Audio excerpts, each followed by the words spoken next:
All right, here he is. Big thing. You all right? Is everything good? Yeah, I had my ears was clogged. Oh, wow. Too much wax in my ears, and I had to get my ears drained. We're not as young as we used to be, so we gotta make sure everything is good. Yeah, man. I'm getting static on my end with you. Can you hear me clearly? I hear you clearly. All right, cool. I mean, I feel like as long as you hear me clearly, it'd be fine. Yeah, I think that'll work.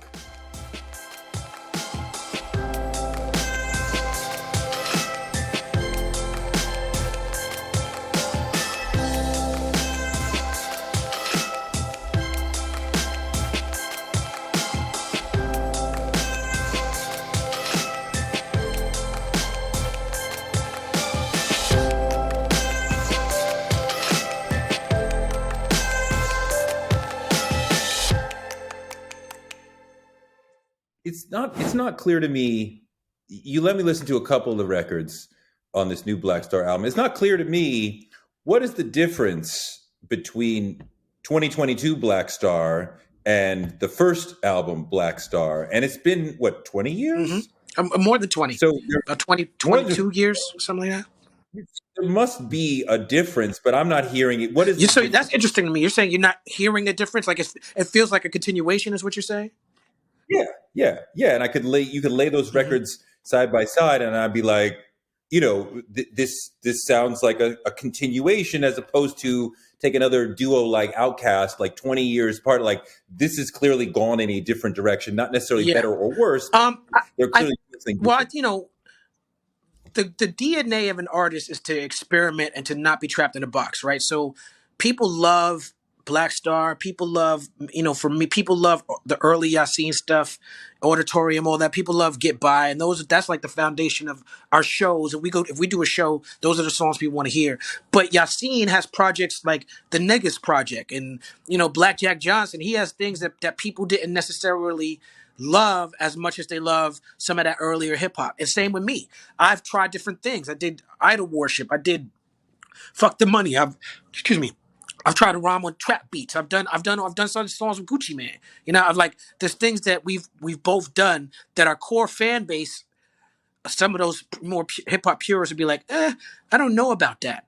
But what we do well is that style of hip hop. And Yasin, by focusing on Madlib as a producer, I think Madlib is the connector right there. It's like, with all due respect to Sharjay Period and High Tech and 88 Keys and the people who and Beat Miners and Geology and the people who made that first Black Star album, what it is and what it was and what it continues to be. I agree with Yasin that other than Dilla, who passed away in 2006, nobody is doing that sound, that sticking to that script and giving us those same vibes. Nobody is doing it in the way that Madlib is doing it. And I think that's why Madlib's sound continues to stand the test of time, because of the era in which Madlib is coming from. Madlib was looking up to Diamond D and Pete Rock and Premier and people like that. And then when he met Dilla, him and Dilla had that magical connection. So Madlib is the person who's alive, who's keeping us connected to that era. And so when you hear our voices on those Madlib tracks, that's what I think is keeping us connected. What makes Dilla's music so special? I mean, there's this book that just came out, Dilla Time. I haven't read it, but from what I've heard about it, and we're selling it at qualityclub.com, but what I've heard about it is that it's talking about how Dilla created this new type of way to listen to music, a new type of way to make music, in terms of you can have a straight ahead way of having drum sounds, or you can have a more swing style. And Dilla had something that was in the middle. And that's why when a drummer like Daru Jones, who's from Detroit and who's raised on Dilla, or a drummer like Questlove, who wasn't raised on Dilla but changed the way he started playing drums after he heard Dilla, it's sort of that what we go back to, what some people say is offbeat or falling behind the beat, but it's sort of taking it off the grid. It's taking it off the grid, but still feeling like straight ahead and competing with the computerized stuff that stays on the grid. It's just making sure that it has that swing and that funkiness and adding that soul. J Dilla was our James Brown, our Nina Simone, our Marvin Gaye, our Bob Marley, Aretha Franklin, all wrapped into one package. You're, 30 years in this as an Hmm. MC, something like Hmm. that. How are you better as an MC? Because you said before that you're Hmm. better as an MC than you were, and you better be better. You're freaking I mean, doing yeah, I it for mean, 20, 30 years. How are you better? most people don't stay good for 30 years, you know? Um, but I feel like I'm better. Are you the best MC you've ever been now? Yeah, yeah, I am. How do you quantify that? How do you know The- that? because I understand, my understanding is better. My wisdom is better. I know more about my voice. I know more about making music. I know more about my worth. How are you better as an MC than you were 10, 20, 30 years ago? Um, I think what we were talking about earlier, you know what? I can't even say that though, because everything is. I feel like when I was on that grind mode and being competitive, I feel like that's part of why I'm dope. You know what I'm saying?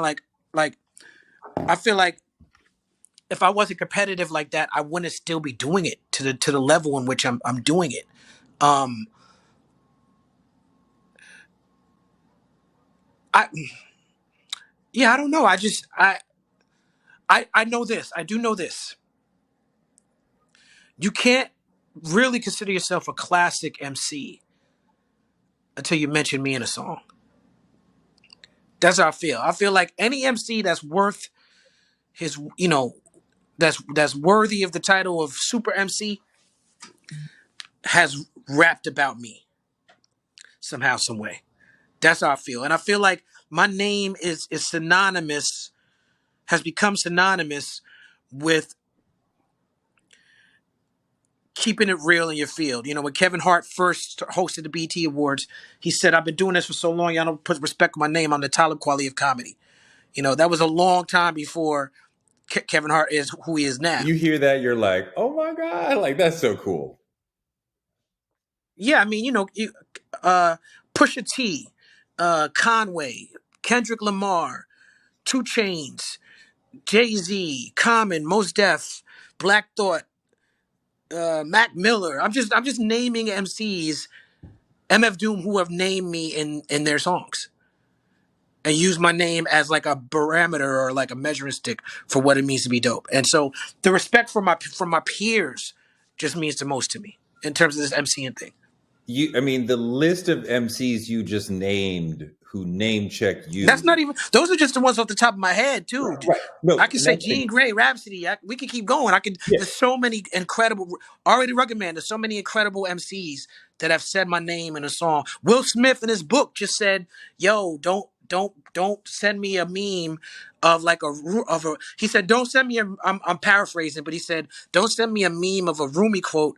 Don't send me one of those memes unless it's gonna be a inspirational Talib Kweli lyric." You know, and that's I Big mean, you're Willie. like, I love that. Yeah, that's Big That's Willie. love. But are you saying that you feel like you're underrated? No, I'm not. I don't feel like I'm underrated. Underpaid, maybe, but maybe not underrated. I feel like I'm rated very highly by the people who matter. Am I underrated by like YouTubers or people on Twitter? Sure. Am I underrated by motherfuckers who listen, people say, "Oh, I love hip hop" because they play like a hip hop chill beats playlist on Spotify. That doesn't, you know what I'm saying? Like I'm underrated by people like that, but do they really matter in the conversation? I feel like at this point, the people who matter in the conversation, and the private conversation I have with my peers, um, and just doing people's party and the conversations I get to have doing people's party. No, I don't feel underrated. I feel very much rated. I mean, like the love from real MCs is clear.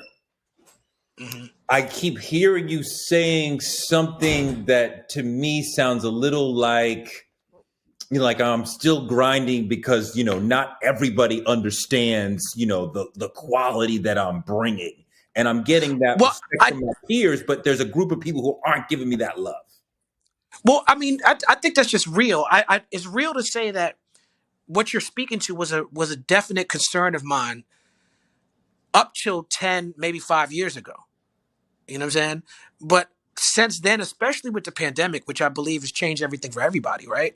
Like really towards going into the lockdown, the first lockdown, I was already at a space where I was like, yo, I have to get off the road. Like, yo, I don't need to put out an album every year. Like, yo, I don't need to be on social media as much. And then the pandemic happens and I get suspended from Twitter and the road stops. And it was like the world, God was like, oh, I hear everything you're saying. Let me do a force quit on that because you're saying this, but God was just holding the power button down on the laptop of my life. I like that one. I'm gonna write that one down.